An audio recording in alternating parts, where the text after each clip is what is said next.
When Scrump, Lilith, and I put out the video on the Covington children last week, we left out a few important details. That's mainly because we recorded it a few days before releasing it, and some important things just hadn't happened yet. So let's check back in with the MAGA kids. But before we do, if you haven't seen that episode of Dumping with Scrump yet, you should probably go watch it first. Here's a quick rundown. This video, purporting to show a group of teenagers wearing Make America Great Again hats harassing Native American activists, went viral. I'm so confused.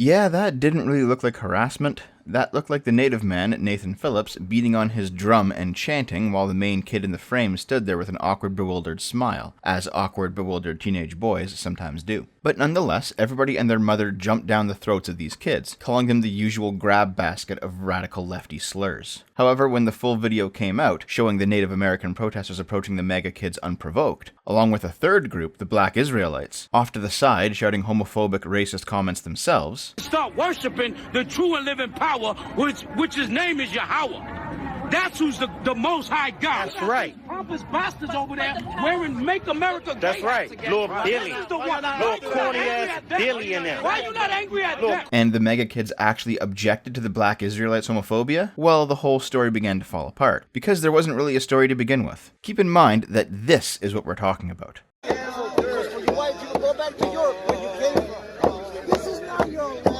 A Native American group approaching a group of kids wearing MAGA hats, telling them to go back to Europe, and then people calling for the kids to be expelled for some dumbfuck reason. And of course, as it turns out, Nathan Phillips, the Native American man front and center beating on his drum, is a professional victim and fraudster.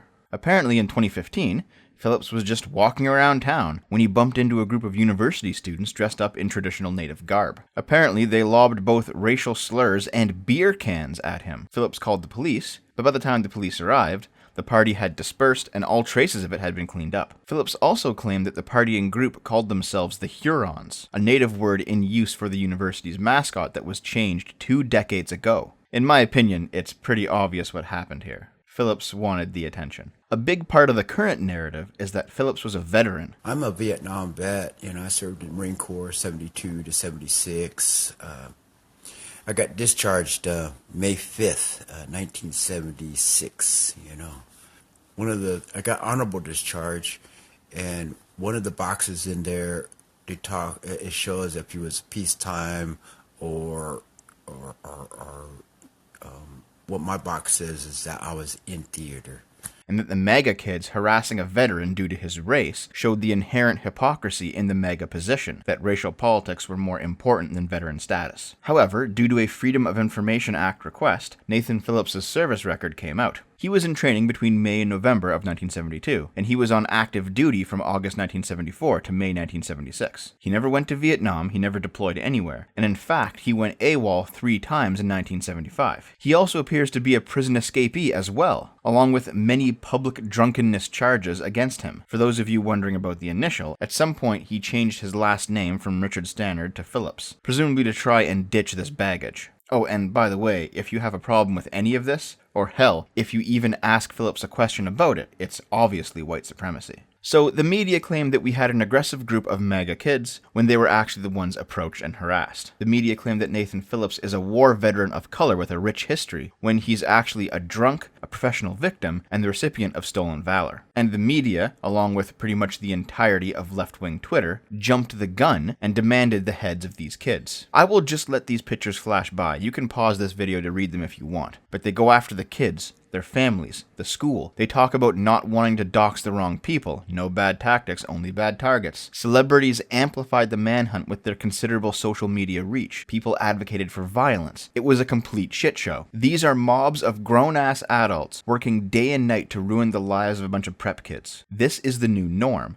This is now an acceptable way for a progressive to spend their time. And I'm not surprised, because the majority of them really sounded like they were projecting all of their own high school traumas onto these unrelated kids because they don't have the maturity to deal with their own shit. There were, of course, a few retractions. Not as many as there were quiet, embarrassed deletions, but a few people recognized just how far their heads were up their own asses. Here's a relevant clip from The View. So many people admitted they made snap judgments before these other facts came in.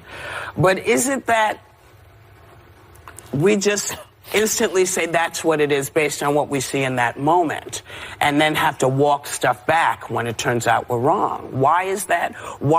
Do we keep making the same mistake? Because we're desperate to get Trump out of office. That's why. Not everybody, though.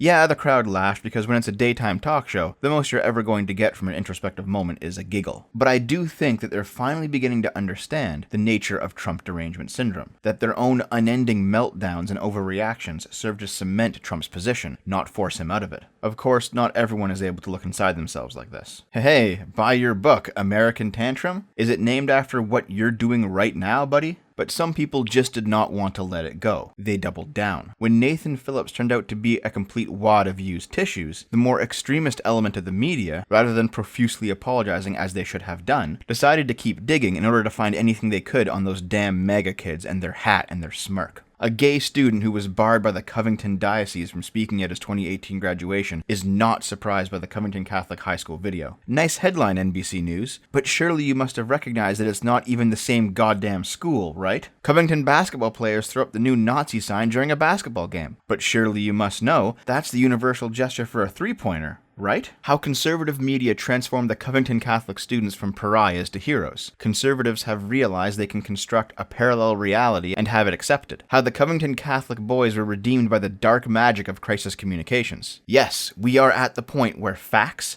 digging, and objective journalism is considered dark magic to the progressive media. This is why nobody trusts reporters anymore. This is why the shittiest of you all got fucking laid off. Learn to code. Exactly why am I supposed to feel differently about the Covington Catholic students than on day one? The longer video still reveals poorly chaperoned entitled white kids wearing a symbol of supremacy and acting terribly at a rally they had no interest in. The story hasn't changed. No, don't look at the facts. They don't matter. You know what you saw. You know what you felt. That's the only reality here. Keep feeling angry. You have to. It's important that you keep the rage machine going at all costs. Don't stop believing. Hold on to that feeling. As the shit show continued, the school in question decided to open an investigation, but it became very clear that even the school was more willing to cover their own ass and the asses of the administration rather than get to the heart of the matter. This didn't prevent the threats from pouring in, though, and the school was temporarily closed as a result. However, there was ultimately a light at the end of the tunnel. The school, and the kids,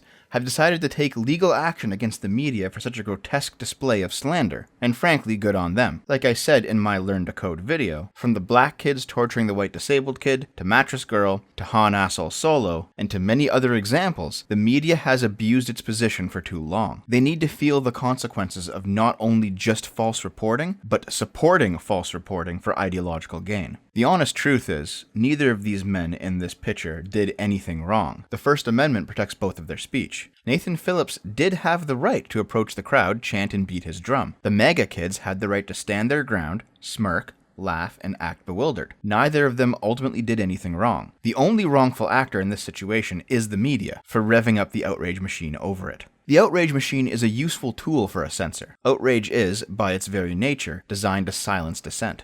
When somebody is outraged at you, they have no actual argument against your points. They just want their anger to be reason enough to make you shut up. If somebody is outraged, then their goal is to silence you because, most likely, the facts aren't in their favor. And when the outrage comes from large mobs of SJWs on Twitter, or the media cabal, or a full wing of the political sphere, censorship is the only outcome they're looking for. When somebody writes a headline like, "MAGA hats are offensive and there's nothing we can do about it," that is a full admission of the censorship. That's them saying, this idea is not only taboo, but there is also no polite or reasonable way to express the idea. Agreeing with it, wanting to find a safer or more polite way to voice it, or even asking questions about it, is as serious a crime as speaking it. It's beyond censorship of speech.